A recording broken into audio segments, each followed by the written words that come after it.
Hello, everyone, and welcome to my channel, The Missing Link.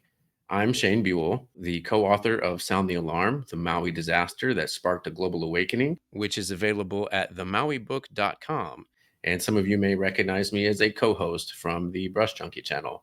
I'm starting my own channel now, and this is my very first video. The first topic that I've chose to cover is about objective truth versus subjective perspective. And I'm also going to cover things like subjectivity versus objectivity, ethics versus morality, and how it relates to natural law. All right. So before I get started, I would like everyone to please subscribe and like this video and comment down below and share this video as well. So the first thing I want to show is truth versus perspective. So in this graphic, we see what appears to be a shape that is similar to the tip of a flat-headed screwdriver. However, when viewed from different angles, it can appear to be different shapes. When viewed from above, or the red angle, it appears to be triangular. However, when viewed from the right, or the green angle, it appears to be a square. However, when viewed from the left, or the yellow angle, it appears to be a circle. All of these are true from their own subjective perspective. However, none of these perspectives are able to, on their own, determine that this would be the tip of a flat-headed screwdriver. So in order to arrive at objective reality, we need to account for all of these subjective perspectives that are available, which brings me to subjectivity versus objectivity. Subjective information is anything that is based on personal opinion, judgment, feelings, or point of view. Objective information is factual and based on observations and measurements. All right, some examples of subjective versus objective are shown here. On the left are subjective observations that you can see are relative to the observer. However, on the right are objective observations that do not change based on the observer. So, for example, the sun rises in the east. Sharks are marine animals. Leaves are green due to chlorophyll, an objective statement. All right, so now I want to go through intuition versus bias and how to recognize the difference. We often rely on both intuition and biases to make decisions, sometimes without even realizing it. Understanding the key differences between these two cognitive processes can significantly enhance our decision-making abilities. All right, so the definition of intuition can be defined as the ability to understand something immediately without the need for conscious reasoning. It often manifests as a gut feeling or a sudden insight about a situation or decision. Intuition relies on our accumulated experiences, knowledge, and emotions to inform us about what is likely to happen or what the best course of action may be. Intuition plays a crucial role in decision making, especially in situations requiring quick judgments or when there is not enough information available for analytical thinking. For example, an experienced firefighter may intuitively feel that a building is about to collapse based on subtle signs, even before evidence fully supports that conclusion. Bias refers to a systematic deviation from rationality or objectivity in judgment, often influenced by preconceived notions or emotions. There are numerous types of biases that people may experience, one of which is called a confirmation bias, the tendency to search for, interpret, and remember information that confirms existing beliefs while ignoring contradictory evidence. Now, this is not something that we necessarily do on purpose. It is a subconscious process that we need to become more consciously aware of when we're trying to make well-informed decisions. This is a very common bias. However, there are several, and I will actually show some of them here.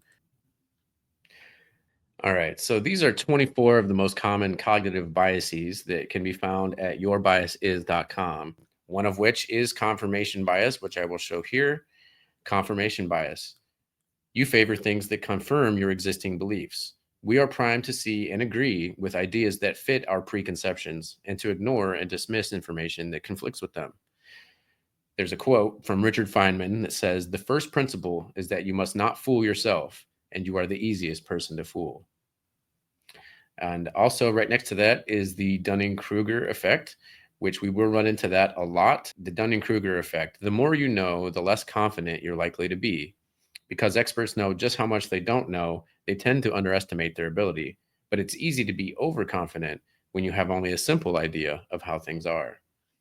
These are just two of the 24 most common cognitive biases, and I will actually cover these again in the future on the channel whenever I come across a cognitive bias in the media, or even within myself, I tend to try to recognize when I'm suffering from one of these cognitive biases. I will give a link to Your Bias Is, and I will also give a link to this other site, which is its sister site called Your Fallacy Is. So this also goes over logical fallacies. I will cover these actually very extensively in the future. Some of them I want to just go over real quickly are the straw man fallacy. This is a very common fallacy, and it's misrepresenting someone's argument to make it easier to attack. By exaggerating, misrepresenting, or just completely fabricating someone's argument, it's much easier to present your own position as being reasonable or valid. But this kind of dishonesty serves to undermine rational debate. All right. Another one I want to go over is ad hominem. Tracy and I have encountered this several times, even among our own viewers. And this is attacking your opponent's character or personal traits instead of engaging with the argument. Ad hominem attacks can take the form of overtly attacking somebody or more subtly casting doubt on their character. The result of an ad hom attack can be to undermine someone without actually having to engage with the argument itself. For example, after Sally presents an eloquent and compelling case for a more equitable taxation system, Sam asks the audience whether we should believe anything from a woman who isn't married, was once arrested, and smells a bit weird. You can see there how they're not engaging with the argument whatsoever, and they're only attacking the person. There are several other logical fallacies that I will cover in the future. Another one that I want to bring to attention right now is called the black or white fallacy, also called the false dilemma or false dichotomy, where two alternative states are presented as the only possibilities when in fact more possibilities exist. This is also known as the false dilemma. This insidious tactic has the appearance of forming a logical argument, but under closer scrutiny, it becomes evident that there are more possibilities than the either or choice that is presented. Whilst rallying support for his plan to fundamentally undermine citizens' rights, the supreme leader told people that they were either on his side or on the side of the enemy. Where have we heard that before? You're either with us or you're with the terrorists, just like George Bush has said in the past. And we're starting to see that kind of irrational thinking again. All right, let's see here. There are several other ones that I would like to also maybe cover. Another one that sticks out to me here is called appeal to authority. And this is using the opinion or position of an authority figure or institution of authority in place of an actual argument. Much of the time, experts have better information and understanding than others, but holding a position of authority doesn't necessarily mean that someone is right. After all, the highest medical authorities used to think that bleeding people was a good general cure for sickness. All right. So that's the appeal to authority fallacy. And there are several others here. Like we see this often in the news here appeal to emotion, manipulating an emotional response in place of a valid or compelling argument. Appeals to emotion include appeals to fear, envy, hatred, pity, pride, and more. Though a valid argument may sometimes have an emotional aspect, one must be careful that emotion doesn't replace sensible logic. There are several other logical fallacies that are listed here, and I probably won't go over the rest of them, but I will cover these again in the future. All right, so now that I've covered some of the cognitive biases and the logical fallacies, I want to go over ethics versus morals. More often, we listen closely to what our own beliefs about right or wrong are telling us, even if they're different from society's views. Ethics refers to the rules that a social system provides us with, and morals are our own principles and values as individuals with which we use to guide ourselves. So, how do we reconcile the discrepancy between ethics and morals from a collective and individual basis? That reconciliation is done by consensual reasoning. All consensual behaviors are both moral and ethical. Ethical actions are those to which all affected parties agree based on full information and free debate. And I would add that that includes fully informed consent. Anything less than fully informed consent is called fraud. So this brings us to natural law. Natural law is a philosophical and legal theory that suggests that there are inherent laws derived from nature and universal moral principles. These principles can be discovered through human reason and are considered to be applicable to all people, regardless of societal norms or enacted laws. Some key principles of natural law are universal moral standards. Natural law posits that certain rights and moral values are inherent in human nature, and that these rights include life, liberty, and property, which are considered universal and cannot be denied by human laws. Natural law differs from positive law, which consists of rules created by human authorities, which may or may not be legitimate. While positive laws can vary by culture and society, natural laws are seen as constant and based on human nature. And I would go on to add that they are actually also based on consent, which is an expression of subjective preference in an objective morality. All right, so I'm going to borrow a few slides from Mark Passio. If you haven't heard of him, I'll provide some links below. If a particular man-made law is in harmony with natural law, then it follows logically that it is redundant, since it is stating a truth that is inherent, pre-existing, and self-evident. Therefore, it is both irrelevant and unnecessary. If a particular man-made law is in opposition to natural law, then it follows logically that it is both false and immoral. In other words, wrong.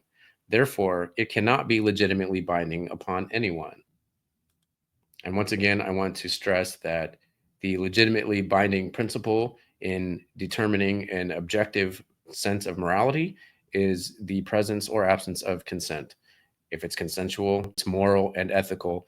And if it's not consensual, then it's not moral and is not ethical, objectively. And this is all necessary in service to the truth.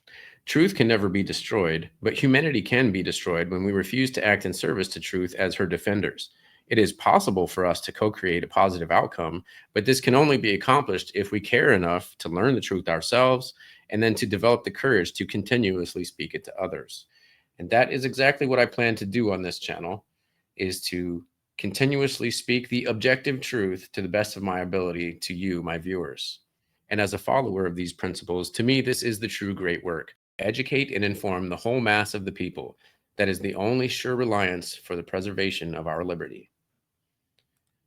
All right, and that's what I plan to bring to the table as far as this channel goes. And I'm going to report on several subjects, and I'm also going to report as objectively as possible, but also bring you the most unreported and underreported aspects. All right, so with that said, please subscribe to the channel, as well as like, comment, and share this video so that we can get the objective truth out to as many as possible. Stay tuned for more videos in the near future, and I will see you all soon.